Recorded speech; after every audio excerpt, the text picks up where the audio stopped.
pada 19 Januari yang lepas telah berlakunya ceasefire. Dan kita lihat benda ini satu titik kemenangan kepada umat Islam di Palestin. Peperangan dikurangkan ataupun dihentikan sementara. Perjanjian ceasefire ada 5 benda besar. Yang pertamanya, peperangan mesti dihentikan. Tapi kita lihat masih berlakunya serangan-serangan ke atas Gaza oleh Israel. Yang keduanya, pertukaran tahanan perang. Israel ditukarkan dengan Palestin punya tahanan.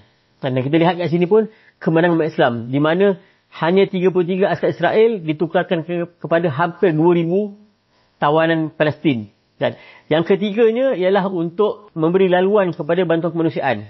Alhamdulillah, sejak ceasefire lepas, kita lihat dalam sehari antara 600 ke 900 lori masuk ke bumi Gaza Palestin. Tapi disekat ataupun dirancang oleh Israel supaya bantuan tu masuk hanyalah bantuan-bantuan asas saja, seperti makanan dan sebagainya. Yang keempat, menarik balik askar-askar Israel daripada Gaza Palestin. Tapi kita lihat sekarang ini, askar Israel telah masuk kembali ke bumi Gaza dan mereka telah mengawal satu sempadan ataupun satu jalan Netzarim di pertengahan yang memisahkan di antara utara dengan selatan Gaza. Dan yang kelima ialah pembangunan semula bumi Gaza Palestin. Apa yang berlaku di sana, sejak pada 18 Mac yang lepas, Israel telah membatalkan ceasefire ni.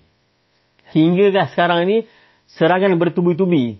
Sekarang direkodkan lebih daripada 600 orang saudara seakidah kita yang telah terkorban akibat serangan oleh Israel.